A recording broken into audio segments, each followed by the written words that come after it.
அனைவருக்கும் நமஸ்காரம். நம்ம நேத்திக்கு பார்த்த விஷயம் என்ன அப்படின்னு பார்த்தீங்கன்னா, 3 குணங்கள பத்தி தான் பார்க்கணும்னு சொல்லி ஆரம்பிச்சோம். இந்த அத்தியாயத்தினுடைய தொடக்கம் வந்து 3 குணங்கள் என்னென்ன? சத்வகுணம், ரஜோகுணம், தமோகுணம். இதில வந்து உலகத்தில என்ன புரிஞ்சு வச்சிருக்கிறாங்கன்னா, விஷ்ணுவுக்கு சத்வகுணம் இருக்கிறதாவும், சிவனுக்கு தமோகுணம் இருக்கிறதாவும், அப்புறம் பிரம்மாவுக்கு வந்து ரஜோகுணம் இருக்கிறதாவும் தவறான ஒரு புரிதல் இருந்துச்சு. அதில சாமி வந்து அத குறிப்பிட்டு சொன்னாரு. அது அப்படி அல்ல அப்படின்னு சொல்லிட்டு, சாத்வீகம் அப்படிங்கிறது வந்து அது ஜீவனுக்கானது. அது வந்து சிவன் அது. ராஜசம் அப்படிங்கிறது வந்து மனசுக்கானது. அது விஷ்ணு. பிரம்மாவுக்கு தான் தமோ குணம்ங்கிறது இருக்கு. காரணம் என்னன்னா, பிரம்மா தான் அகங்காரம் அப்படிங்கிறத சொல்லியிருந்தார். அவர் வந்து சிருஷ்டிகர்த்தா அல்ல.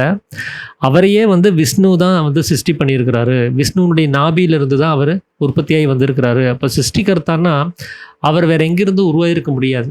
அவர் தான் சிருஷ்டிகர்த்தான்னு நம்ம சொல்ல முடியும். அப்படி பார்க்கும்போது பிரம்மா வந்து சிருஷ்டிகர்த்தா அல்ல அப்படிங்கிறத குறிப்பிட்டு சொல்லியிருந்தார். ஏன்னா மனம்ங்கிறது வெளிப்பட்டு உலகத்தை உண்டு பண்ணாதான் அகங்காரத்தினுடைய உற்பத்தியே. மனம் உள்ளுக்குள்ளார இருக்குது அப்படின்னா அகங்காரத்துக்கு உற்பத்தியும் கிடையாது, அதுக்கு வேலையும் கிடையாது. அப்போது அவர் சிருஷ்டி செய்யவும் முடியாமல் போயிடும். அது மட்டும் இல்லாமல் அந்த அகங்காரம் எப்படியா இருக்குது அப்படின்னா, இந்த உலகம்ங்கிற பிரதிபலிப்பாக இருக்குது ஒரு முட்டை வடிவத்தில். அதனால தான் அவருக்கு அண்டஜன்னு பேர் இருக்குது. அவர் முட்டை வடிவத்தில் தான் வந்து இந்த நம்மளிலிருந்து வேறுபடாமல் தள்ளி அவர் ஒரு அரை வட்டமாக வந்து வடிவாக அவர் வந்து நிற்கிறார். அதனால் அவருக்கு அண்டஜன்னு சொல்லி பேர் இருக்கிறதாகவும் சாமி சொன்னார். அதுக்கு தான் வந்து பிரம்மாண்டம்னு சொல்கிறாங்க. அந்த அண்டத்திலிருந்து, அதாவது பிரம்மாண்டம் அப்படிங்கிறது நம்மளுடைய சிரசு. இந்த சிரசிலிருந்து பிரதிபலித்து வெளியில் வந்த இந்த அண்டம் தான் பிண்டாண்டம்னு சொல்லக்கூடியது. அதனால் பிரம்மாண்டம்ங்கிறது நம்முடைய சிரசுக்கு தான் அப்படிங்கிறதையும் சாமி வந்து குறிப்பிட்டு சொல்லியிருந்தார். அப்போது அந்த 4 அகங்காரங்கிறது முட்டை வடிவத்தில் மனதிலிருந்து உண்டாயிருக்கிறதுனால அவரை வந்து நம்ம சிருஷ்டிகர்த்தான்னு சொல்ல முடியாது. அந்த விஷ்ணு தான் இந்த உலகத்தை உண்டு பண்ணக்கூடிய சிருஷ்டிகர்த்தா. விஷ்ணுவனுடைய அந்த மனதனுடைய வெளிப்பாடு இல்லை அப்படின்னா அங்கே வந்து உலகங்கிற உற்பத்தியே அங்கே இல்லாமல் போயிடும் அப்படிங்கிறதையும் சாமி வந்து குறிப்பிட்டு சொல்லியிருந்தார். அதை தாண்டி பிரம்மாவுக்கு ஏன் வந்து சிருஷ்டி செய்யக்கூடிய ஒரு வேலை இருக்கிறதா, ஒரு தொழில் இருக்கிறதா சொல்லப்படுது அப்படின்னா, அவர் மனதனுடைய சக்தியை வச்சு தான் அவர் சிருஷ்டி செய்கிறார். அவர் தனிப்பட்டு அவரால் சிருஷ்டி செய்ய முடியாது.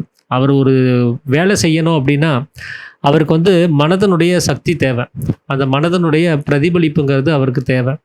இல்லைன்னா அவரால் அந்த வேலையை செய்ய முடியாது. அதனால தான் அவர் 4 முகங்களை வச்சுக்கிட்டு அந்த 4 வகையான அந்த நிலைகள், ஜீவனுடைய நிலைகள் தான் அது. மனம், சித்தம், புத்தி, அகங்காரம் அப்படின்னு சொல்லக்கூடிய இந்த 4 நிலைகளில் தான் அந்த ஜீவன்கிறது வெளிப்படுது. அப்படி வெளிப்படக்கூடிய நிலையில தான் அவர் வந்து சிருஷ்டி பண்ண முடியும். அதில் ஏதாவது ஒன்று இல்லைனாலும் அவரால் சிருஷ்டி செய்ய முடியாது அப்படிங்கிறதையும் நம்ம நேத்திக்கு வந்து பார்த்துருந்தோம்.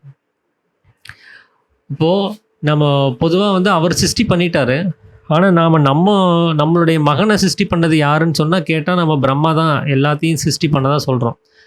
ஆனால் பக்கத்து வீட்டுக்காரங்க யாராவது அடிச்சிட்டாங்க அப்படின்னா, என்னுடைய மகனை யார் அடித்தது, நான் சிருஷ்டி செஞ்ச மகனை யார் அடித்ததுங்கிற ஒரு எண்ணத்தில் அதை நம்ம கேட்க வேண்டியதாக இருக்குது. அப்போ அது அவருடைய மகன்னு சொல்ல வேண்டிய அங்கே ஒரு நோக்கம் அங்கே இல்லாமல் போயிடுது. அப்போ அங்கே நான் அப்படின்னு சொல்லக்கூடிய ஒரு நிலைமையில தான் அங்கே சிருஷ்டிங்கிறது உண்டாகுது. அதனால தான் நான் உண்டாக்கின மகன் அப்படின்னு அங்கே ஒரு எண்ணம் அங்கே உண்டாகுது. அந்த நான் தான் அகங்காரங்கிறது, அதுதான் பிரம்மாங்கிறது. அதனால தான் பிரம்மானால் உண்டாக்கப்பட்டது அப்படின்னு சொல்லப்படுறது.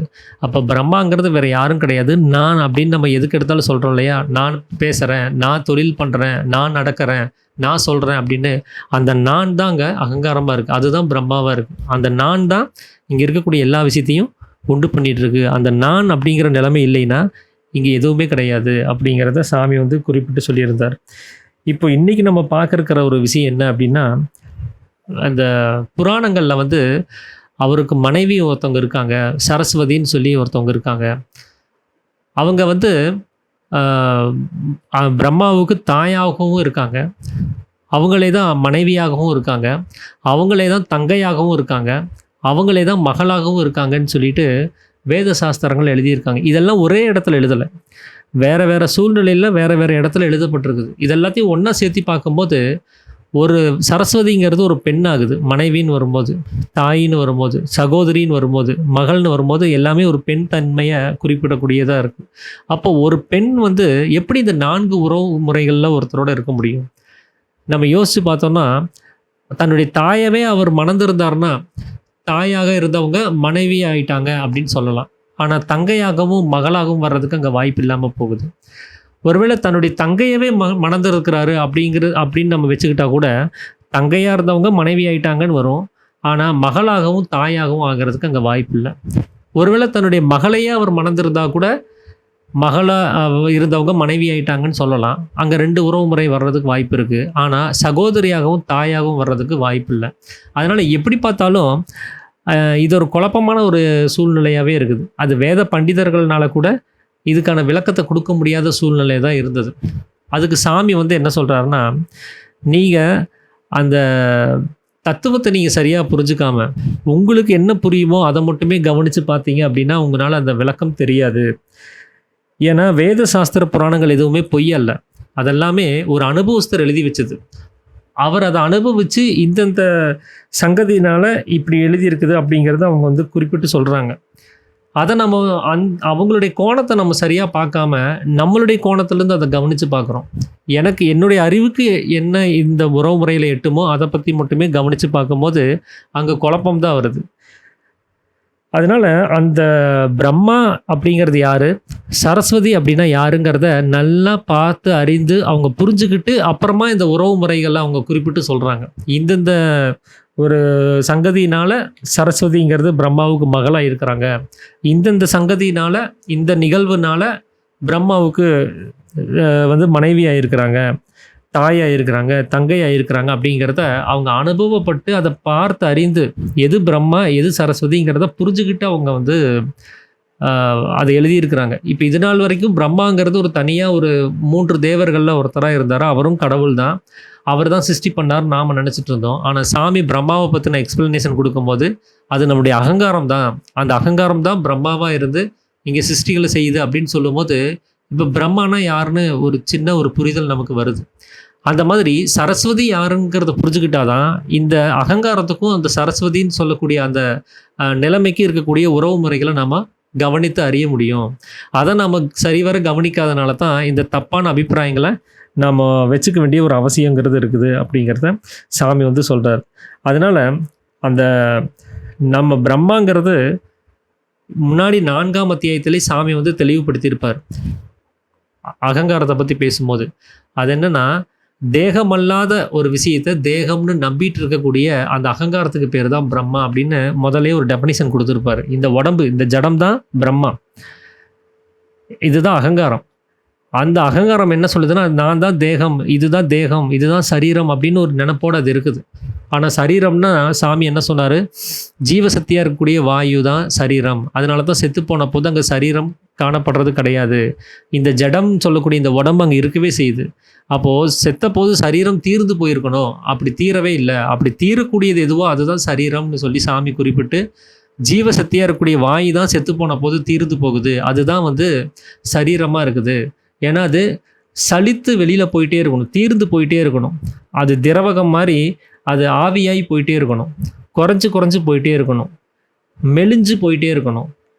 அப்படி அது தீர்ந்து போகக்கூடிய சுவாபத்தில் இருக்கக்கூடியது நம்முடைய சுவாசம் தானே தவிர இந்த உடம்பு கிடையாது. ஏன்னா இந்த உடம்பை நீங்கள் சுட்டு எரிச்சாலோ இல்லை பூமியில் புதைச்சாலோ ஏதாவது ஒன்று மிச்சமாயிட்டே தான் இருக்குது. முழுவதும் அக்னியில் போட்டு பஸ்பமாக்கினா கூட சாம்பலாவது கிடைக்குது, அது முழுவதும் தீர்ந்து போகிறது கிடையாது. அது இல்லாமல் இந்த உடம்பை பாதுகாக்கணும்னு நினச்சா நம்ம இந்த லிக்விட்லலாம் வச்சு நம்ம அதை பாதுகாக்க முடியும். இந்த எகிப்திலெலாம் அந்த தைலங்கள் பூசி அந்த மம்மீஸை வந்து பாதுகாக்கிற மாதிரி இந்த உடம்பை நம்மளால் பாதுகாக்கவும் முடியும். இப்போது இந்த ஜீவசமாதி அந்த ஏற்பாடு நடத்துகிற இடத்துல கூட பாருங்கள், அந்த வில்வம், துளசி, அப்புறம் இந்த திருநீர், அதாவது அந்த சாம்பல் எல்லாம் போட்டு தான் அவங்க அதை பேக் பண்ணுவாங்க. ஏன்னா வெளியிலேருந்து எந்த கிருமி கீடாதிகளும் வந்து அந்த உடம்பை வந்து பாதிச்சிடக்கூடாது அப்படிங்கிறதுக்காக. ஏன்னா சாம்பலினுடைய குணம் அது, அதில் டேஸ்ட் இருக்காது, அதில் மனம் இருக்காது, அதில் எதுவுமே இல்லை, அதை வந்து எதுவுமே விரும்பாது. அந்த சாம்பலை எந்த ஒரு கிருமிகளும் அதை உணவாக எடுத்துக்கிறது கிடையாது, ஏன்னா அதில் ஒன்றுமே இல்லை. அப்படி அந்த ஒரு விஷயம் அங்கே இருக்கும்போது மற்ற உயிரினத்தினால பாதிப்பு வராமல் அதை பாதுகாக்கிறதுக்காக தான் அப்படி ஒரு சிஸ்டமேட்டிக்காக சாமி வந்து வைக்க சொல்லியிருக்கிறார். இது பல ஆயிரக்கணக்கான வருஷங்களாக சித்தர்கள் கொண்டு வந்த ஒரு மெத்தடு தான் இது. அந்த மாதிரி தான் நாமளும் அந்த இறுதி சடங்கை வந்து செய்யணும் அப்படிங்கிறத சாமி வந்து வலியுறுத்தி இருந்தார். அப்போது இந்த தேகம் அப்படின்னு சொல்லக்கூடிய ஒரு விஷயங்கிறது ஜீவசக்தியான வாயு தான். ஆனால் அந்த அகங்காரம் என்ன சொல்லுது, நான் தான் தேகம், இந்த உடம்பு தான் தேகம் அப்படின்னு சொல்லி நினச்சிக்கிட்டு தான் அது அபிமானிச்சுட்டு இருக்குது. அதனால பிரம்மா அப்படின்னா தேகம் அல்லாமல் இருக்கக்கூடிய இந்த ஜடம், இது தேகம் அல்ல, ஆனால் இது தேகம்னு நினச்சிட்டு இருக்கக்கூடிய அபிமானம் தான் அந்த அகங்காரம் அப்படின்னு சொல்லி சாமி 4ஆம் அத்தியாயத்தில் குறிப்பிட்டிருந்தார். அப்போ இந்த ஜடத்துக்கு தான் அகங்காரம்னு பேர். அதனால தான் நீங்கள் அந்த பஞ்சபூதங்களுடைய உற்பத்தியை கவனித்து பார்த்தீங்கன்னா, ஆகாசத்திலிருந்து வாயு உற்பத்தி ஆகுது, வாயுவிலிருந்து அக்னி உற்பத்தி ஆகுது, அந்த அக்னியிலிருந்து நீர் அப்படின்னு சொல்லக்கூடிய அந்த ஜலம் அப்படின்னு சொல்லக்கூடிய அந்த விஷ்ணு உற்பத்தி ஆகிறாரு, அந்த விஷ்ணுவிலிருந்து அகங்காரம் உற்பத்தி ஆகிறதா சொல்லப்பட்டிருக்கிறது. அப்போ அந்த விஷ்ணுங்கிறது சுக்கிலம், அது ஜலாம்சமாக இருக்கக்கூடிய சுக்கிலம். அந்த சுக்கிலம் தான் கர்ப்ப பாத்திரத்தில் விழுகும்போது, அந்த சுக்கிலத்தில் முட்டை வடிவத்தில் போய் விழுகும்போது உள்ளே இருக்கிற வாயு வந்து ஜீவனாக மாறிடுது. ஆனால் அந்த முட்டை வடிவத்தில் இருக்கக்கூடிய சுக்கிலம் தான் இது உடம்பாக மாறுது. அப்போது அந்த சுக்கிலத்திலிருந்து தான் இந்த உடம்புங்கிறதே உற்பத்தி ஆகுது. இதுதான் அதனால தான் மனசுலேருந்து அகங்காரம் உண்டாகிறதுக்கு அப்படின்னு சொல்கிறாங்க இல்லையா, அது வந்து சுக்கிலத்திலேருந்து இந்த ஜடம் உற்பத்தியானதை தான் அவங்க குறிப்பிட்டு சொல்கிறாங்க. இந்த உடம்பு தான் அகங்காரம். ஏன்னா நான் தான் அப்படிங்கிறத நம்ம எதை வச்சு சுட்டி காமிக்கிறோம், உடனே நம்ம மார்பு பகுதியை தொட்டுருவோம், நம்ம உடம்பை தொட்டுருவோம், நான் தான்ப்பா பண்ணேன், அது என்னுடையது அப்படின்னு சொல்லும்போது தொட்டு காமிக்கிறது எதுவாக இருக்குது, நம்ம உடம்பை தான் தொட்டு காமிக்கிறோம். நம்ம மனசையோ ஜீவனையோ குறிப்பிட்டு நான் தான் சொல்கிறது கிடையாது. இந்த தேகத்தை தான் நாம் நான் அப்படின்னு சொல்லி குறிப்பிட வேண்டிய ஒரு விஷயமா இருக்குது. அப்போ அந்த ஜடம் தான் அங்கே அகங்காரமாக இருக்குது, நான்கிற பிரம்மாவாக இருக்குது. இந்த ஜடத்துக்கு தான் அந்த பிரம்மாங்கிற பேர். அப்போது சரஸ்வதி யார் அப்படிங்கிறத நம்ம ஆலோசனை பண்ணி பார்த்தோம்னா, அது நமக்குள்ளார இருக்கக்கூடிய நாவு, அதாவது நாக்கு. எப்படி அப்படின்னா, சரஸ்வதிக்கு வேத சாஸ்திரங்களில் பல வகையான பெயர்கள் வந்து குறிப்பிட்டு சொல்கிறாங்க. பாரதி, பாஷா, கீர், வாக்கு, வாணி, சரஸ்வதி, அப்புறம் வசனம், வசா அப்படின்னு சொல்லி அந்த சரஸ்வதியினுடைய பெயர்கள் அங்கங்கே வந்து சரஸ்வதியை பற்றி பேசும்போதெல்லாம் அதுக்கு ஒரு அடைமொழியாக இந்த பெயர்கள்லாம் வந்து அங்கங்கே சூட்டி இருக்கிறாங்க. அதில் கவனித்து பார்த்திங்கன்னா, வாக்குன்னு ஒரு இந்திரியத்தையே இதை குறிப்பிட்டு சொல்லுது. வாக்குங்கிறது நம்ம உடம்புல இருக்கக்கூடிய ஒரு இந்திரியத்தில் ஒன்று, பஞ்சேந்திரியங்களில் ஒன்று. நம்ம அதை வந்து ஞானேந்திரியங்கள்னு சொல்லுவோம். வாக்கு, வாணி, வாக்கு, பாணி, பாதம், பாயு, உபஸ்தம் அப்படின்னு சொல்லக்கூடிய இந்த 5 வகையான இந்திரியங்களில் வாக்குன்னு சொல்லக்கூடிய ஒரு இந்திரியமும் ஒன்று. அந்த வாக்குங்கிறது என்னென்னா, சப்தத்தை வெளியில் கொடுக்கக்கூடிய ஒரு விஷயமா இருக்குது. அதுதான் வந்து சரஸ்வதி அப்படின்னு சொல்லக்கூடியது. நாவு அப்படின்னு சொல்கிறது அந்த நாக்கு, அந்த சப்தத்தை உண்டு பண்ணுறதுக்காக இருக்கக்கூடிய ஒரு கருவி. அது ஒரு தொழில் செய்கிறதுக்கான ஒரு கருவி, பேச்சுங்கிற தொழிலை உண்டு பண்ணக்கூடிய ஒரு கருவி. அப்போது அந்த வாக்குங்கிறது ஒரு இந்திரியம். அந்த வாக்குங்கிற இந்திரியத்துக்கு தான் நாவு அப்படின்னு நாம் சொல்கிறது உண்டு. அது மட்டும் இல்லாமல் சரஸ்வதியை பற்றி குறிப்பிட்டு நாம் ஒரு மனிதர்களுக்குள்ளே நம்ம பேசிக்கும் போது என்ன சொல்கிறோம், ஒருத்தனுடைய வாக்கு பழிச்சு போச்சு அப்படின்னா அது கெட்ட நாவு, கெட்ட சரஸ்வதி, கெட்ட வாக்கு, கெட்ட சரஸ்வதி அப்படின்னு நம்ம சொல்கிறதெல்லாம் உண்டு. அப்போ உலகவாசிகள்லாம் ஒரு விஷயமா பேசும்போது அவங்க கெட்ட வாக்கு, கெட்ட சரஸ்வதி அப்படின்னு சொல்கிறது உண்டு. அப்போ கெட்ட நாவு அப்படின்னு அவங்க வந்து குறிப்பிட்டு சொல்கிறாங்க. அப்போ இதெல்லாம் வந்து நாவை பற்றி குறிப்பிடக்கூடிய ஒரு விஷயமா இருக்குது. சரஸ்வதினாலே அது நாவு அப்படின்னு சொல்லி குறிப்பிட வேண்டியதாக இருக்குது. அப்போது அந்த நாக்கு தான் சரஸ்வதியாக இருக்குது. அப்போது இவ பிரம்மாவுக்கு மகள் அப்படின்னு சொல்லி சொல்கிறதுக்கு காரணம் என்ன அப்படின்னா, இந்த ஜடம்ங்கிறது பிரம்மா அப்படின்னா, இந்த பிரம்மாவிலேருந்து, இந்த பிரம்மாவாக இருக்கக்கூடிய இந்த உடம்புல இருந்து தான் நாக்குங்கிற அந்த உறுப்பு உண்டாயிருக்குது. இந்த நாக்குங்கிற உறுப்பை யார் உண்டு பண்ணா அப்படின்னா இந்த உடம்பு தான். இந்த உடம்பை நம்ம என்னன்னு சொல்லியிருந்தார் சாமி, அகங்காரம் அப்படின்னு சொன்னார். பிரம்மாங்கிற அகங்காரம்னார். அப்போ அந்த பிரம்மாவால் உண்டு பண்ணப்பட்ட ஒரு இந்திரியம், ஒரு உறுப்பு தான் வந்து நாக்கு அப்படின்னு சொல்லக்கூடியதாக இருக்குது. அப்போ இந்த ஜடம்ங்கிறது இல்லைன்னா அங்கே நாவுங்கிறது உண்டாகாது. அப்போ இந்த நாவு எங்கிருந்து உண்டாயிருக்குது அப்படின்னா இந்த ஜடத்திலிருந்து தான் உண்டாயிருக்கு. அப்போ இந்த ஜடத்திற்கு இந்த நாவுங்கிறது என்ன ஆகுது அப்படின்னா சந்தானம் ஆகுது, குழந்தையாகுது. அந்த ஜடம் மூலமாக அது உண்டானதுனால ஜடம் வந்து சிருஷ்டிகர்த்தாவாயிருது, சிருஷ்டி செய்யக்கூடிய ஒரு நிலைமையில் இருக்குது. அதனால சிருஷ்டி செய்யப்பட்ட ஒரு உறுப்பாக நாக்குங்கிறது இருக்குது. அப்போது தகப்பன் அப்படின்னு சொல்லக்கூடிய நிலைமையில தான் பிரம்மாங்கிறவர் இருக்கிறார், உண்டு பண்ணக்கூடிய சிருஷ்டியாக இருக்கிறார். அப்போது அங்கே சந்தானமாகும் போது அவளை மகள்னு சொல்லி சரஸ்வதியை நாம் குறிப்பிட்டு சொல்கிறோம். இப்போ இதில் சந்தானம்னாலே நம்ம மகள் தான் எடுத்துக்கணுமா, ஏன் மகன் எடுத்துக்கூடாதா? அதை ஏன் பெண் பாலாக குறிப்பிடணும், ஏன் ஆண் பாலை குறிப்பிடக்கூடாதா, அப்போ சரஸ்வதிங்கிறது ஆணாக இருக்கக்கூடாதா அப்படின்னு சொல்லி ஒரு கேள்வி நமக்குள்ளார வரலாம். குழந்தை தான் உண்டாயிருக்குது, அவ்வளோதான். அதுலேருந்து உண்டாயிடுச்சுனாலே அது குழந்தை தான். அந்த குழந்தைக்கு பெண் பால்னு குறிப்பிடுறதுக்கு என்ன இருக்குது? அது பெண் தான் அப்படிங்கிறத நம்ம எதை வச்சு நிர்ணயிக்கிறோம் அப்படின்னு சொல்லி பார்த்தா, அங்கே ஸ்திரீ அப்படிங்கிறப்போ சக்தி அப்படின்னு வருது, சக்தி ஆகுது. ஏன்னா புருஷன் அப்படிங்கிறப்போ அது புறத்தில் வசிக்கிறவன், சக்தியாக சலித்து வெளியில் வரும்போது அது மனம் அப்படின்னு சொல்லக்கூடிய சக்தியாக இருக்குது.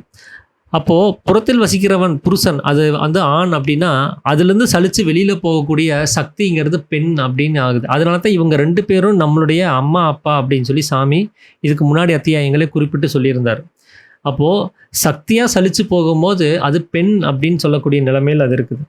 அதனால தான் சக்தி இல்லைன்னா உலகம் இல்லை அப்படின்னு சொல்கிறதுக்கு காரணம். ஏன்னா இந்த உலகத்தினுடைய லோக மாதாவாக யார் இருக்காங்கன்னா சக்தி தான் இருக்குது. அந்த மனம் அப்படிங்கிற அந்த சக்தி தான் வெளியில் வியாபிக்கும் போது உலகம்ங்கிறது உற்பத்தி ஆகுது. அந்த சக்தி இல்லைன்னா உலகத்தினுடைய உற்பத்திங்கிறதே கிடையாது. அந்த சக்தி எது அப்படின்னு கேட்டிங்கன்னா சப்தம் தான் அது, அதாவது ஓசை. அந்த சப்தம் இல்லைன்னா சக்தி கிடையாது.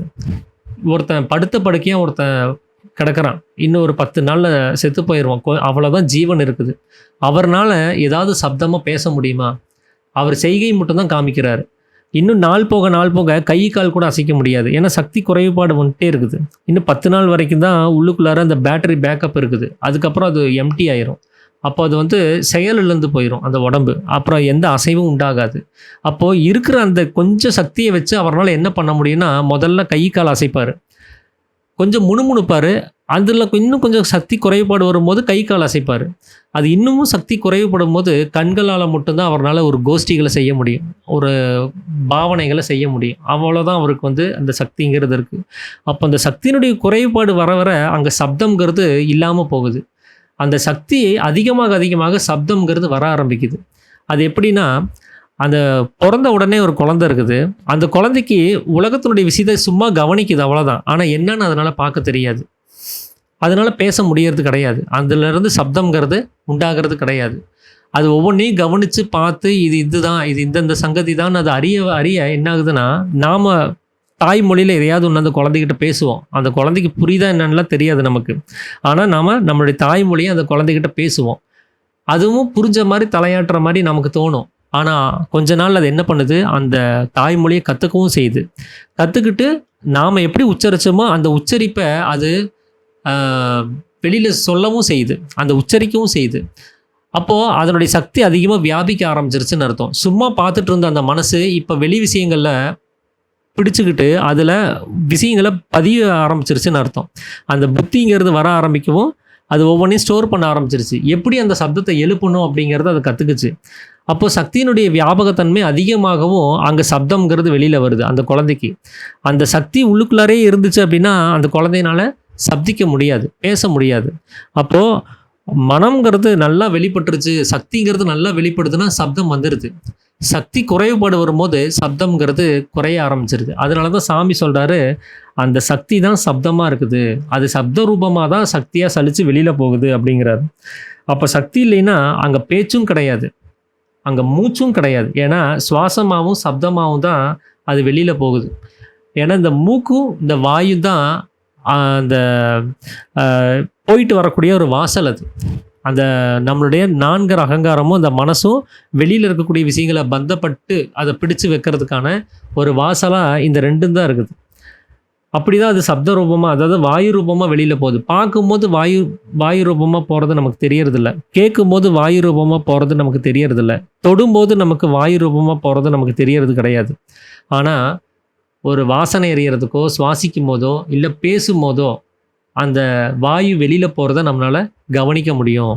அப்போது அந்த சக்தி வாயு ரூபமாக வெளியில் போகிறதுக்கு இருக்கக்கூடிய 2 வாசல் தான் இந்த மூக்கு துவாரமும் இந்த வாயு துவாரமும். அப்போ இந்த வழியாக தான் அது வாயு ரூபமாக வெளியில் போகவும் உள்ளார வரவும் செய்யுது. அப்படி அந்த சப்தம்ங்கிறது இல்லாமல் போகும்போது அதனால தான் மூச்சு இல்லாமல் போயிடுது. ஏன்னா உள்ள சக்தி இருந்தால் தானே சப்தம் வர்றதுக்கு, அங்கே சக்தி இல்லைன்னு இருந்தால் தானே வாயுவாக அது வெளியில் வர்றதுக்கு. அங்கே சக்தி இல்லைன்னா அது சப்திக்கவும் முடியாது, வாயு ரூபமாக வெளியிலையும் வர முடியாது. அதனால தான் சாமி சொல்கிறாரு, சக்தி இல்லைன்னா சப்தமும் இல்லை மூச்சும் இல்லை அப்படிங்கிறாரு. அப்போ இந்த நிலைமைக்கு பேர் தான் சமீரணன் அப்படின்னு பேர். ஏன்னா வாயு வெளியில் போய் தீராத நிலைமை. அது முழுவதும் தீர்ந்து போனாலும் அங்கே சப்தமும் கிடையாது, மூச்சும் கிடையாது, அது செத்துப்போன பிணமாயிரும். ஆனால் தூங்குகிற சமயத்தில் கூட அந்த மனம்ங்கிறது முழுவதும் உள்ளுக்குள்ளார அடங்கி இருக்கும்போது, தன்னுடைய சொஸ்தானத்தில் அடங்கி இருக்கும்போது, தன்னுடைய ஜீவனோட அது அடங்கி இருக்கும்போது, அந்த மனசுக்கு சமீரணன்னு பேர், அந்த வாயுவுக்கு சமீரணன்னு பேர். அந்த வாயு வெளியில் போக்குவரத்தை நிறுத்திடுது. அதனால தான் உலகம்ங்கிறது உண்டாகிறது கிடையாது. அது அப்போது வாயினாலையும் மூக்குனாலையும் அது வெளியில் போகிறது அங்கேயும் நிறுத்தப்படுது. அதனால தான் அப்படிப்பட்ட ஒரு சக்தி உள்ளுக்குள்ளார அடங்கின நிலைமைக்கு தான் சமீரணன் அப்படின்னு சொல்லி சாமி குறிப்பிட்டு சொல்கிறாரு. அதாவது நம்ம தூங்குகிற சமயத்தில் இருக்கக்கூடிய ஒரு நிலைமை அப்படின்னு நம்ம வச்சுக்கலாம். நம்ம தூங்கும்போது நம்முடைய நிலைமை என்ன, அதுதான் சமீரணன் அப்படிங்கிற நிலைமையாக நாம் புரிஞ்சுக்கலாம். அப்போ சக்தி வாயு ரூபமாக வெளியில் சலிக்காமல் நம்மளுடைய உள் வழியாக அது மேலும் கீழும் மட்டுமே நடமாடிட்டு இருக்கக்கூடிய நிலைமை. அது வெளியில் போகாமல் உள் வெளி அப்படிங்கிற அந்த பகுதியில் அது வியாபிக்காமல் மேல் கீழ் அப்படின்னு சொல்லக்கூடிய பகுதியில் மட்டுமே அது நடனம் ஆடிட்டு இருக்காது. மேலேயும் கீழேயும் போயிட்டு வரக்கூடிய ஒரு போக்குவரத்து நமக்கு இருந்துக்கிட்டே இருக்கும். அப்படிப்பட்ட ஒரு நிலைமையை தான் சமீரணன் அப்படின்னு நம்ம சொல்கிறோம்.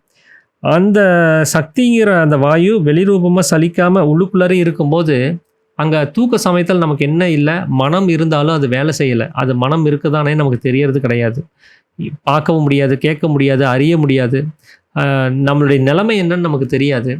இப்படி எதுவுமே அறிய முடியாத ஒரு நிலைமையில் இருக்கும்போது அதை நம்ம என்னன்னு சொல்ல முடியும் அப்படின்னா, அது ஜீவன் மட்டுமே இருக்கக்கூடிய நிலைமையாக இருக்குது. அங்கே சிவன் மட்டுமே இருக்கக்கூடிய நிலைமையாக இருக்குது. அதுதான் களங்கம் இல்லாத தன்மை அப்படின்னு சொல்கிறது. ஏன்னா அங்கே களங்கம் உள்ள தன்மை வரணும்னா மாயை இருக்கணும், அந்த சலனம் அப்படின்னு சொல்லக்கூடியது இருக்கணும். அங்கே சலனம் இல்லைன்னா அங்கே மாயை இல்லைன்னு அர்த்தம். மாயை இல்லைன்னா அங்கே பிரம்மங்கிற வஸ்துவும் இல்லாமல் போய் அது சதாசிவமாக இருக்கக்கூடிய ஈஸ்வரன் இருக்கக்கூடிய நிலைமை அது. அதனால தான் சாமி ஒருத்தன் முழிச்சு வெளியில் வந்துட்டான்னா ஒரு 10-20 பேர்த்த கொலை பண்ணுற அளவுக்கு கொடிய சித்தம் உள்ளவனாக இருப்பலாம். ஆனால் அவன் தூங்கும்போது அவன் ஈஸ்வரனாக இருக்கிறான்னு அவர் குறிப்பிட்டு சொல்கிறார். அப்போ முழிச்சு வெளியில் வந்தால் அவன் ரவுடி தாதா, அவன் பெரிய கொலைக்காரன், அவன் ரொம்ப ஒரு தீவிரவாதியாக எல்லாத்தையும் அடிமைப்படுத்தக்கூடிய அளவுக்கு ஒரு பெரிய ஒரு கொடிய சித்தம், அதாவது கொஞ்சம் கூட அவன் ஈவு இறக்கம் இல்லாதவனாக இருக்கலாம். யாரை பார்த்தாலும் இப்போ உனக்கு பிடிக்கலன்னா காரணமே தேவையில்லை, அவனை வெட்டிடலாம். அந்த அளவுக்கு இருக்கக்கூடிய ஒரு கொடிய சித்தம் உள்ளவன், அவ்வளோ ஒரு கொடூரக்காரன். அப்படிப்பட்டவன் முழிச்சிருந்தா மட்டும்தான் அந்த குணம் அவனுக்கு இருக்கும். அதே அவனுடைய சக்தி உள்ளில் அடங்கி போயிடுச்சுன்னா அவன் பரிசுத்தமான ஈஸ்வரனா அவனால் இருப்பான் அப்படின்னு சொல்லி சொல்கிறார். அப்போது இங்கே சாமி என்ன சொல்கிறாரு, நம்மளுடைய சக்தி உள்ளில் அடங்கும் போது அங்கே சிவன் மட்டுமே இருக்கக்கூடிய நிலைமையில் இருக்கிறோம், சிவனாக நம்ம இருக்கிறோம். எப்படின்னா நம்மளுடைய சக்தி சப்தம் அல்லது ஓசை அப்படின்னு சொல்லக்கூடிய அந்த நிலைமையில் வெளியில் போகாமல் நமக்குள்ளாரே அடங்கி இருக்கும்போது அங்கே சலனம்ங்கிறது உண்டாகிறது கிடையாது. அங்கே மனதனுடைய வியாபகத்தன்மை கிடையாது, உலகம் கிடையாது, 4 அகங்காரம் கிடையாது, எதுவும் இல்லாமல் அது தனக்குள்ளாரே எல்லாமே அடங்கி இருக்குது. அது வெளிப்படலை அப்படின்னா நாம் பார்க்கக்கூடிய எல்லா விஷயமும் உள்ளுக்குள்ளார ஓடிடுது. வெளியில் எட்டி பார்த்துட்டோம் அப்படின்னா எல்லாமே வெளியில் வந்துடுது. அப்போது நமக்குள்ளாரே அடங்கி இருக்கக்கூடிய ஒரு நிலைமையில தான் நாம் சமீரணன் அப்படின்னு சொல்லக்கூடிய நிலைமையை நம்ம பார்க்க முடியும். அப்போது அந்த இடத்துல நமக்கு எந்த ஒரு சக்தியும் அங்கே செயல்படுறது கிடையாது அப்படின்னு சொல்லிட்டு சாமி ஒரு உதாரணத்தை சொல்கிறார். அந்த காலத்தில் சாமி வாழ்ந்த காலத்தில் சாண்டோ ராமமூர்த்தி அப்படின்னு சொல்லி ஒருத்தர் இருந்தாராமா. பெரிய பயில்வான் அவர். அவர் கையை நீட்டி வச்சிட்டாருன்னா அவர் கையை மடக்கிறதுக்கு 10-20 பேர் ஆனால் கூடவும் முடியாது. அத்தனை 10-20 பேருடைய பலத்தை கொடுத்தா கூட அவர் நீட்டின கையை மடக்கி காமிக்க முடியாது. அவருக்கு அவ்வளோ ஒரு அந்த உடம்புல அவ்வளோ ஒரு பலம், அப்படி ஒரு திடகாத்திரமாக இருக்கிறார். அப்போ முழிச்சிருந்த சமயத்தில் அவர் கையை நீட்டி ஒரு பெட் கட்டலாம், எங்க என் கையை மடக்கி காமிக்க பார்க்கலான்னு 10-20 பேர் முயற்சி பண்ணுறாங்க, முடியல. அவருக்கு அவ்வளோ பலசாலி, அவர் எல்லாத்துலேயும் ஜெயிக்கிறார். ஆமாப்பா நீ ரொம்ப பெரிய பலசாலி தான் அப்படின்னு சொல்கிற அளவுக்கு அவருடைய திடகாத்திரம் அங்கே இருக்குது. அதே சாண்டோ ராமமூர்த்தி தூங்கிட்டு இருக்கிறாருன்னு வச்சுக்கோங்களேன், ஒரு குழந்தை போய் அந்த கையை இப்படின்னா அது மடங்கிடும், இப்படின்னா விரிஞ்சிடும். அப்போ அவருடைய சக்தி என்ன ஆகுது அப்படிங்கிறத நம்ம யோசித்து பார்க்கணும். முழிச்சிருந்தா தான் அவருடைய திடகாத்திரமெல்லாம் அங்கே செயல்படும், அவருடைய உடம்புக்கு வலு கிடைக்கும், அவர் நினச்சதை செய்ய முடியும். நீட்டணும்னு நினச்சா நீட்டலாம், மடக்கணும்னு நினச்சா மடக்கிடலாம் அவர். ஆனால் தூங்கிக்கிற நேரத்தில் அது நம்ம கண்ட்ரோலில் கிடையாது. இந்த கை மடக்கிறதும் நீட்டுறதும் நாம் எங்கே வேணால் கையை நீட்டுவோம், எங்கே வேணால் மடக்குவோம், நம்மளுடைய ஒரு அனுமதியே இல்லாமல் அது நடந்துகிட்ருக்கும். கையை தலைக்கு வைப்போம், கீழே வைப்போம், நம்ம உடம்பு மேலே வைப்போம், பக்கத்தில் யாராக இருந்தால் அவங்க மேலே கையை போடுவோம். அது நமக்கே தெரியாது, நம்ம கண்ட்ரோல் இல்லாமல் அந்த விஷயம் நடக்கும். அப்படி இருக்கும்போது அந்த சாண்டோ ராமமூர்த்தியினுடைய கையை ஒரு சின்ன குழந்தை வந்தால் கூட மடக்கவும் அதை நீட்டவும் செஞ்சிட முடியும். அப்போ அந்த சக்தியினுடைய வியாபகத்தன்மை நமக்குள்ளார அடங்கிடுச்சுன்னா அங்கே சக்திங்கிறது வெளியில் இல்லை, நம்ம உடம்புல செயல்படாது அப்படிங்கிறது தான் சாமி இப்படி ஒரு ஒரு பலவானை வந்து உதாரணமாக வச்சு சாமி வந்து சொல்கிறாரு. ஏன் அவருக்கு பலம் இல்லாமல் போச்சு? நாம் தூங்குனதுனால. தூங்கும்போது அங்கே என்ன நடக்குது? சக்தி நமக்குள்ளார அடங்கி போகுது. அப்போ நமக்குள்ளார அடங்கி போகுதுன்னா அதுக்கு என்ன அர்த்தம்னா நமக்குள்ளார லயித்து, அந்த ஜீவன்லேயே அதை லயித்து போயிடுது. அது வெளி விவகாரங்கள், வெளியில் யார் கையை மடக்கிறாங்கன்னு கூட அவருக்கு தெரியறது கிடையாது. தெரிஞ்சால் அவர் அதுக்கு அனுமதி கொடுக்க மாட்டார். ஏன்னா அங்கே கூட தோல்வியை ஒத்துக்க மாட்டார். அவர் தூங்கும்போது கூட நாம் ஜெயிச்சு தான் ஆகணுங்கிற அந்த நிலமையில் அவருக்கு அந்த அகங்காரம் இருக்கும் இல்லையா? நாம் இங்கே எப்படி தோல்வியை ஒத்துக்க முடியும்? அவருக்கு யாராவது மடக்கிறாங்கன்னு தெரிஞ்சிச்சுன்னா உடனே கையை பலமாக நீட்டி வச்சுக்குவார். அப்போது யார் மடக்கிறாங்கன்னு கூட தெரியாத நிலமையில தான் அவர் தூங்கிட்டு இருக்கிறார். ஏன்னா சக்தியினுடைய வியாபகத்தன்மை வெளியில் போகாமல் உள்ளுக்குள்ளாரே அடங்கியிருக்கிறனால தான். அதுக்கு காரணம் ஏன் வெளி விஷயங்கள் தெரியல, ஏன் நாம் தூங்கிட்டு இருக்கிறோங்கிற நிலைமை கூட நமக்கு தெரியல அப்படின்னா, அந்த மனம் அந்த ஜீவனில் லயிச்சு போயிடுது தூங்கும்போது. அந்த மனம் இருக்கக்கூடிய அந்த அந்த ஸ்தானம் கூட அதுக்கு தெரியறது கிடையாது. அந்த மனம் தான் எங்கே இருக்கிறோங்கிறது கூட அதுக்கு தெரியறது கிடையாது. நாம் உள்ளதாக இருக்கிறோம் இல்லை வெளியில் தான் இருக்கிறோம் அப்படின்னு எந்த ஒரு எண்ணமும் அதுக்கு உண்டாகிறது கிடையாது. காரணம் அது ஜீவனில் லயிச்சு போனதுனால தான். அப்போது நமக்கு ஏதாவது ஒரு சப்தமோ ஓசையோ அந்த நம்ம தூங்கி கொண்டு இருக்கும்போது நமக்கு உண்டாகுமானா உண்டாகிறது கிடையாது. சிலர் தூங்கும்போது கொரட்டை விடலாம். தூங்கும்போது சப்தம் வருதே சாமி அப்படின்னு நம்ம கேட்க முடியாது. ஏன்னா அந்த கொரட்டையை நீங்கள் அதை விடலை. அது ஏதோ வாயுவுக்கு ஒரு தடை ஏற்படும் போது அந்த எதிரொலியாக அது வெளியில் வருது, அவ்வளோதான். மற்றபடி நாம் உட்காந்து படுத்துக்கிட்டே தூங்கிட்டே நான் வந்து அந்த சப்தத்தை எழுப்புறேன்னு சொல்லி நாம் அதை செய்கிறது கிடையாது. அது வாயு, அந்த சமீரணன் மேலும் கீழும் போயிட்டு வர்றதுக்கு ஒரு தடை ஏற்படுது. அந்த தாடை, நம்மளுடைய கீழ் தாடை இருக்குது பார்த்தீங்களா, அது வந்து மேல் தாடையும் கீழ் தாடையும் சமமாக இருக்கணும் அந்த முன்னாடி இருக்கிற அளவில். அப்படி இருந்தால் அவங்களுக்கு கொரட்டை வராது. மேல் தாடை வந்து முன்னாடி நீட்டி இருக்குது, கீழ் தாடை வந்து உள்ளார போயிருக்குது அப்படிங்கிற நிலமையில் இருக்கிறவங்களுக்கு நிச்சயமாக கொரட்டை வரும். ஏன்னா அந்த கீழ் தாடை என்ன பண்ணுன்னா அந்த தொண்டை வலி வரைக்கும் நம்ம வாயை மூடி இருக்கும்போது அது போய் அங்கே ஒரு அடைப்பை ஏற்படுத்துது. அது விழுங்கும் போது அது தெரியறது கிடையாது. ஆனால் சமீரணன் ஒரு கதி ஓடும்போது அதுக்கு இடைஞ்சல் உண்டாகுது. மற்றபடி அது சுவாசத்துக்கோ நம்மளுடைய உணவு குழாய்க்கோ அது எந்த இடைஞ்சலையும் கொடுக்கறது கிடையாது. ஆனால் தூங்கும்போது அந்த சமீரணனுக்கு அது ஒரு இடைஞ்சல் உண்டாகுது. அதனால தான் அந்த தாடை வந்து உள்பக்கமாக தள்ளி இருந்துச்சு, மேல் தாடை முன்னாடி நீட்டி இருக்குது யாருக்காவது அப்படின்னா அவங்களுக்கு நிச்சயமாக தூங்கும்போது அந்த கொரட்டைங்கிறது வரவே செய்யும். ஏன்னா அந்த கீழ்த்தாடை அந்த சமீரணன் போகக்கூடிய அந்த பாதையை டிஸ்டர்ப் பண்ணுது. அதில் பட்டு உரசும் போது உண்டாகக்கூடிய ஒரு எதிரொலி தான் அந்த கொரட்டைங்கிற அந்த சப்தம். அப்போது அந்த கொரட்டை கூட நாம் செய்யலை. அது நம்மளுடைய அனுமதியோடு அது வர்றது கிடையாது. அது எப்படி அது உண்டாகுதுன்னு கூட நமக்கு தெரியறது கிடையாது தூங்கும்போது. அந்த சமீரணன் போக்குவரத்துக்கு தடை ஏற்படுறதுனால வர்ற சப்தம் தானே தவிர மற்றபடி வேறு எந்த சப்தத்தையும் நம்மளால் எழுப்ப முடியறது கிடையாது. ஒரு சிலர் வந்து தூக்கத்தில் ஏதாவது ஒன்று புலம்புவாங்க. ஏன்னா அதுக்கு காரணம் அங்கே ஏதாவது ஒரு சொப்பனம் உண்டாகும். எதையாவது ஒன்று நினச்சிட்டு இருப்பாங்க. அந்த சொப்பனத்தில் எதையாவது ஒன்று பார்த்துட்டு புலம்புறது உண்டு. அப்போ அந்த சொப்பனத்தில் நமக்கு தூக்கம்னு சொல்ல முடியாது. தூக்கம் அப்படின்னா அங்கே சொப்பனம் கூட இல்லாத நிலைமை தான் நம்ம தூக்கம்னு சொல்ல முடியும். அங்கே தூக்கம்னு ஒன்று இருக்கிற நேரத்தில் சொப்பனம் வந்துருச்சுன்னா அங்கே மனம் வேலை செய்யுதுன்னு அர்த்தம். ஏன்னா சொப்பனத்தை பற்றி சாமி குறிப்பிடும்போது என்ன சொல்கிறாரு, ஒரு வேலை செஞ்ச இடத்துலேருந்து இந்த உலகத்தில் அது ஏதாவது ஒரு தொழில்களை செய்யுது, பார்க்கவோ கேட்கவோ அறியவோ செய்யுது. அந்த சங்கதிகளை அது வீட்டுக்குள்ளார வந்ததுக்கப்புறமோ அதை பற்றி நினச்சிக்கிட்டு ஆலோசனை பண்ணுறது தான் வந்து சொப்பனம்னு சொல்கிறாரு. அப்போ அந்த சொப்பனம்ங்கிறது அங்கே தொழிலாகுது. அப்போ அது மனதினுடைய ஒரு செயல்பாடாக அங்கே இருக்குது. அப்போ மனம்ங்கிறது அங்கே ஆக்டிவாக தான் இருக்குது. அது உள்ளுக்குள்ளாரே இருந்து அந்த தொழிற்சாலையில் நடந்த விஷயங்களை அது ஆலோசனை பண்ணுற ஒரு விஷயம். அப்போ அது தூக்கம் கிடையாது. சொப்பனம்ங்கிறது தூக்கம் அல்ல. அந்த தூக்கத்துக்குள்ளே தான் அந்த சொப்பனம் வருது. ஆனால் சொப்பனம் நேரத்தில் அந்த மனம் செயல்பட்டுட்டு தான் இருக்குது. அந்த நேரத்தில் சமீரணன் ஓடுறது கிடையாது. சமீரணன் ஓடிச்சுன்னா அங்கே எந்த டிஸ்டர்பன்ஸும் இருக்கிறது கிடையாது. ஆழ்ந்த தூக்கம்னு சொல்லுவோம் இல்லைங்களா, அந்த நிலைமையில் தான் நாம் இருப்போம். நமக்கு எந்த சொப்பனமும் வராது, எந்த ஒரு நினைவுகளும் அங்கே வந்து எட்டி பார்க்காது. அப்போது நம்ம தூங்கும்போது நமக்கு எந்த ஒரு சப்தமும் இல்லை. காரணம் என்னென்னா நமக்குள்ளார இருக்கக்கூடிய சுவாசம் வெளியில் போகிறது கிடையாது. ஆழ்ந்த தூக்கத்தில் அந்த சுவாசத்தினுடைய கதிங்கிறது நமக்கு நார்மலாக பகலில் இருக்கிற மாதிரி இருக்கிறது கிடையாது. அது சமீரணன் அப்படின்னு சொல்லக்கூடிய கதியாக மேலும் கீழும் போயிட்டு வந்துட்டு இருக்கோம். முழிச்ச உடனே அது வாயு அப்படின்னு சொல்லக்கூடிய கதியாக உள்ளாரையும் வெளியிலையும் போயிட்டு வந்துட்டு இருக்குது. அந்த கதியினுடைய மாற்றம் விழிக்கும் போது மாறுது. ஏன்னா அதனால தான் அதுக்கு மாயைன்னு பேர். அது உள்ளுக்குள்ளார ஓடுச்சுன்னா அதுக்கு பேர் பிரம்மம். அதாவது அந்த சதாசிவமாக இருக்கக்கூடிய ஈஸ்வரன் அப்படின்னு அர்த்தம். அதனால தான் அது களங்கம் இல்லாத தன்மையில் இருக்குது. மேலும் கீழும் ஓடும்போது, உள்ளாரையும் வெளியிலையும் ஓடும்போது களங்கமுள்ள தன்மையில் இருக்குது. அதனால அதை மாயைன்னு சொல்லி நம்ம குறிப்பிட்டு சொல்கிறோம். அப்போது சப்தம், அந்த ஓசை அப்படிங்கிறது வந்து தான் இங்கே சக்தியாக மாறுது. அந்த சக்திங்கிறது யாராக இருக்காங்கன்னா ஸ்திரீயாக இருக்காங்க. அது ஒரு பெண்ணு தான் அது.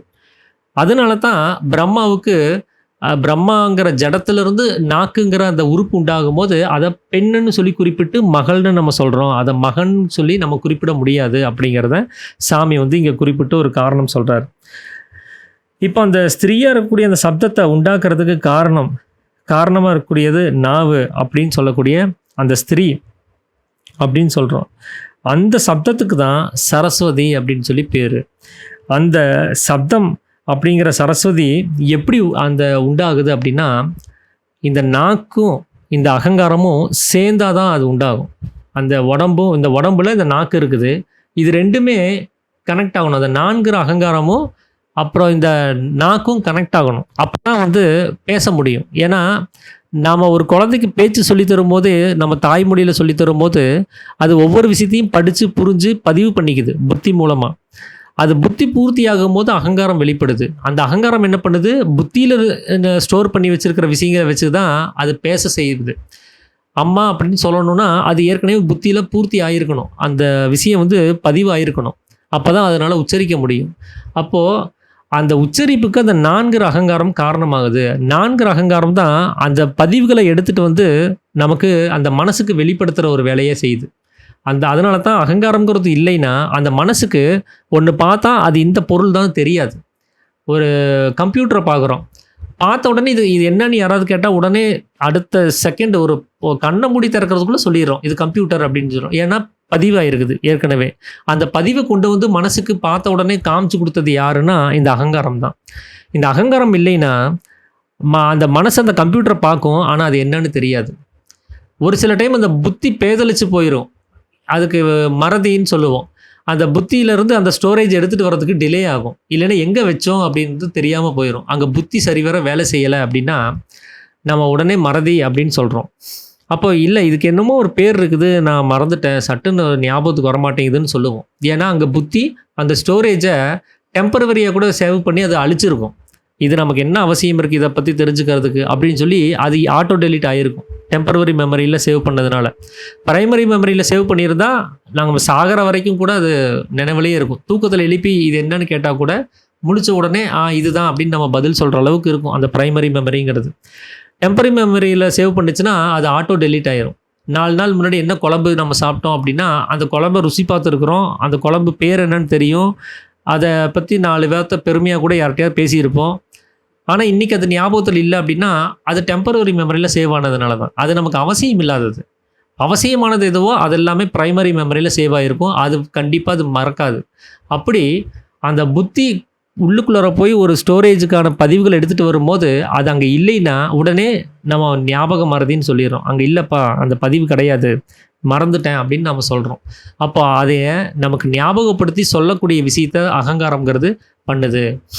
அப்போது அந்த அகங்காரங்கிறது இல்லைன்னா இந்த வார்த்தையை நம்மளால் பிரயோகிக்க முடியாது. அம்மா அப்படின்னு அம்மாவை பார்த்தோன்னே அம்மான்னு கூப்பிட்றோம் அப்படின்னா இது அம்மா தான்னு ஒரு பதிவை கொண்டு வந்து நம்மகிட்ட அந்த அகங்காரம் கொண்டு வந்து காமிக்கணும். அப்போ தான் நம்ம வாயில் அதை உச்சரித்து அம்மான்னு கூப்பிட முடியும். இது அம்மாங்கிற ஸ்டோரேஜ் அது பதிவு பண்ணலை, அதை எடுத்துகிட்டு வந்து காமிக்கலை அப்படின்னா அந்த அம்மாவனுடைய உறவுமுறையே மறந்துடுவோம். என்னமோ கூப்பிடணும் இவங்களை என்னன்னு தெரியலையே அப்படிங்கிற நிலைமைக்கு போயிடுவோம். அப்போது அகங்காரங்கிறது ஒன்று தான் இந்த நம்மளுடைய சப்தத்துக்கு காரணமாகுது, நம்ம பேசுகிறதுக்கு காரணமாகுது. அந்த அகங்காரம் தான் அந்த விஷயத்தை செஞ்சிட்ருக்குது. அதனால தான் நாம் அகங்காரத்தை வெளிப்படுத்துகிற ஒரு நிலைமைங்கிறது எங்கே அப்படின்னு பார்த்திங்கன்னா நம்மளுடைய வாயிலிருந்து தான். இப்போது மனம் இருக்குது, ஜீவன் இருக்குது. இப்போ மனதை வெளிப்படுத்தணும் அப்படின்னா நம்ம கண்ணில் பார்த்தாலே அது வெளிப்பட்டுருது, நம்ம நினச்சாலே வெளிப்பட்டுருது. ஜீவனை வெளிப்படுத்தணும் அப்படின்னா அது சுவாசமாக வெளியில் போய் தீர்ந்துட்டுருக்கு, சுக்கிலமாக வெளியில் போய் தீர்ந்துட்டுருக்குது. அப்படி அநேக விஷயங்கள் அது போயிட்டு தான் இருக்குது. ஆனால் அகங்காரத்தினுடைய வெளிப்பாடு எங்கே இருக்குது அப்படிங்கிறத நீங்கள் கவனித்து பாருங்கள். நாம் அந்த அகங்காரத்தை நம்ம அடையாளப்படுத்தி காமிக்கிறது நான் அப்படின்னு சொல்லக்கூடிய வார்த்தையில் தான். நான் தான் இதை பண்ணினேன், நான் தான் அதை படித்தேன், நான் தான் இதை செஞ்சேன், நான் தான் தொழில் பண்ணிகிட்ருக்கிறேன், நான் தான் என் குடும்பத்தை காப்பாற்றுறேன், நான் இல்லைன்னா என்ன ஆகும் அப்படின்லாம் நம்ம அதை குறிப்பிட்டு சொல்கிறோம், அகங்காரத்தை அடையாளப்படுத்தி காமிக்கிறோம் அப்படின்னா அதெல்லாம் வாயிலிருந்து தான் குறிப்பிட்டு காமிக்கிறோம். அந்த வாய் தான் அகங்காரத்தினுடைய வாயிலாக இருக்குது. அது வெளியில் வரக்கூடிய தன்னை வெளிப்படுத்தக்கூடிய ஒரு பகுதியாக அந்த வாய் தான் இருக்குது. அதுதான் இந்த உலகத்தினுடைய வெளிப்பாடாக இருக்குது. அதனால தான் கிருஷ்ண பரமாத்மா வந்து சின்ன வயசில் இருக்கும்போது வெண்ணையை திருடினியா இங்கே காமி அப்படின்னு சொல்லி அந்த அம்மா அவங்க கேட்பாங்க. கிருஷ்ணர் வாயை திறந்து காமிப்பார், பார்த்தா உலகம் இருக்கும். ஏன்னா உலகத்தினுடைய வெளிப்பாடு நாவிலிருந்து தான் அப்படிங்கிறத அந்த ஒரு சின்ன ஒரு டாபிக் வந்து எடுத்து சொல்லியிருப்பாங்க. ஏன்னா அந்த உலகம் தான் அகங்காரங்கிறது, ஏன்னா நம்மளுடைய பிரதிபலிப்பது. அகங்காரத்தினுடைய வெளிப்பாடுங்கிறது நம்மளுடைய நாவிலிருந்து தான் அப்படிங்கிறத அங்கே ஒரு சின்ன டாபிக் அங்கே வரும். அப்போது அந்த அகங்காரமும் இந்த நாக்கும் சேர்ந்து தான் பேச்சுங்கிற சப்தத்தை ஒரு தொழில் அது செய்யுது. அகங்காரம் இல்லைன்னா பேச முடியாது அந்த குழந்தையினால். அதனால தான் அகங்காரம் பூர்த்தி ஆகிற வரைக்கும் அந்த குழந்தை எதையாவது ஒன்று உளறிட்டு இருக்கும். வாய்க்கு வந்ததை பேசுமே தவிர என்ன பேசணும்னு தெரியாது அந்த குழந்தைக்கு.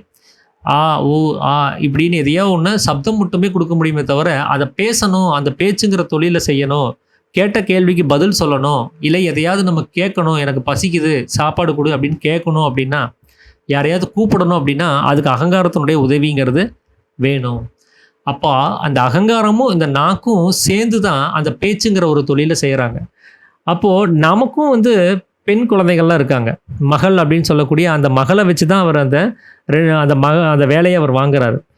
அப்போது நமக்கும் பெண் குழந்தைகள் இருக்காங்க. நாமளும் அந்த பெண் குழந்தைகளை கூப்பிட்டு எப்பா இந்த தண்ணி எடுத்துகிட்டு வா குடிக்கிறதுக்கு, கொஞ்சம் அந்த டிவி கொஞ்சம் ஆஃப் பண்ணு அப்படின்னு ஏதாவது ஒரு வேலையை சொல்கிறோம் அப்படின்னா அவங்க செய்யவும் செய்கிறாங்க. அப்போது அந்த மாதிரி தான் இந்த பிரம்மா பண்ணுறாருன்னா அவர் அப்படி பண்ணுறது கிடையாது. தன்னுடைய மகளை வேலை வாங்குற மாதிரி அந்த தான் மகளோட சேர்ந்து வேலை செய்கிற மாதிரியான ஒரு வேலையை அவர் அந்த பேச்சுங்கிற தொழிலில் அவர் செய்கிறது கிடையாது. எப்படின்னா அந்த நாக்கோட சேர்ந்து புணர்ந்து அந்த நாக்கோட சேர்ந்து மேலும் கீழும் தட்டி தான் அந்த தொழிலை அவர் செய்கிறாரு. அது வந்து ஒரு புணர்ச்சிக்கான ஒரு வேலையாக இருக்குது. ஏன்னா சேர்ந்து செய்கிற வேலையாக இருக்குது. அவங்க 2 பேரும் சேரலை அப்படின்னா அந்த பேச்சுங்கிற தொழில் உண்டாகிறது கிடையாது. அதனால தான் பிரம்மாவுக்கு மனைவி சரஸ்வதி அப்படின்னு சொல்கிறதுக்கு காரணம். அதே மகளே தான் இங்கே பேச்சுங்கிற தொழிலை உண்டு பண்ணும்போது மனைவி ஆயிடுறாங்க. அந்த நாக்கே தான் 2 பேரும் சேர்ந்து சப்தம் அப்படின்னு சொல்லக்கூடிய ஒரு விஷயத்தை கொண்டு வர்றதுக்கு 2 பேரும் சேர வேண்டிய சூழ்நிலைங்கிறது இருக்குது. அதனால அந்த நிலைமைக்கு அனுசரித்து பிரம்மாவுக்கு மனைவி சரஸ்வதி அப்படின்னு சொல்லக்கூடிய நிலைமைங்கிறது உண்டாகுது அப்படின்னு சாமி சொல்கிறாரு. இப்போ இவங்க 2 பேரும் சேர்ந்துட்டாங்க, சேர்ந்து பேச்சுங்கிற ஒரு தொழில் பண்ணிட்டாங்க. அதனால சப்தம்ங்கிறது ஒன்று உண்டாயிருக்குது. அந்த பேச்சுனால ஒரு சப்தம்ங்கிறது உண்டாகுது. அப்போ அந்த சப்தம்ங்கிறது இவங்களுக்கு யாராக இருக்குது அப்படின்னா அந்த நம்மளுடைய தொழில் செஞ்சதுக்கான ஒரு பலனை நம்ம எதிர்பார்க்கக்கூடிய ஒரு விஷயமா இருக்குது. அந்த பேச்சுங்கிற தொழிலுக்கு இவங்க 2 பேரும் சேர வேண்டிய அவசியங்கிறது உண்டாகுது. இப்போ இந்த 4 அகங்காரங்கிறது உண்டாகலைன்னா அங்கே வந்து இவங்க 2 பேரும் சேர்ந்து அந்த பேச்சுங்கிற ஒரு விஷயத்தை உண்டு பண்ணியிருக்கவே முடியாது. அப்போ அந்த 4 அகங்காரம் எப்படி உண்டாகுது அப்படிங்கிறத நம்ம கவனித்து பார்க்கணும் அப்படின்னு சொல்லி சாமி சொல்கிறார். ஏன்னா நம்ம தூங்குகிற சமயத்தில் அந்த 4 அகங்காரம் நமக்குள்ளாரதான் அடங்கி இருக்குது. அது வெளிப்படுறது கிடையாது. அது எப்போ வெளிப்படுதுன்னா நமக்குள்ளார இருந்து சக்தியாக மனம்ங்கிறது சலித்து வெளியில் வந்தால் மட்டும்தான் 4 அகங்காரங்கிறது உண்டாகுது. அப்போ அந்த சக்தியாக சலித்து வர்றது அது யார் அப்படின்னு கேட்டிங்கன்னா ஏற்கனவே சொன்னார், சக்திங்கிறது சப்தமாக இருக்குது. அதனால் சப்தமும் சக்தியும் வேறு வேறு கிடையாது அப்படின்னு முன்னாடியே குறிப்பிட்டு சொல்லியிருந்தார். அப்போது அந்த சக்தியினுடைய சலிப்புத்தன்மை இல்லை அப்படின்னா அந்த அகங்காரத்தினுடைய ஒரு பிறப்புங்கிறதே இல்லாமல் போயிடும், சிருஷ்டிங்கிறதே இல்லாமல் போயிடும். அப்போ அந்த அகங்காரம் எங்கிருந்து உண்டாச்சு அப்படின்னா அந்த சக்தியினுடைய சலனத்தில் இருந்து தான். அப்போ அந்த சக்தி யாராக இருக்காங்க அப்படின்னா சப்தமாக இருக்காங்க. நமக்குள்ளார அந்த சப்தம் தட்டணும். டைம் ஆகிடுச்சு எந்திரி அப்படின்னு சொல்லி ஒரு சப்தம் தட்டணும். இல்லைன்னா நம்மளால் எந்திரிக்க முடியாது. நினச்சி பாருங்கள், நமக்கு எவ்வளோ நேரம் தூக்கம் போதும்னு நாம் நிர்ணயிக்கிறது கிடையாது. ஆனால் ஏதோ ஒன்று நிர்ணயிக்குது, ஏதோ ஒன்று நம்மளை எழுப்புது. இது போதும் அப்படிங்கிறத சொல்லி நம்மளை எழுப்பி விடுது, அந்த அகங்காரத்தை வெளியில் கொண்டு வருது.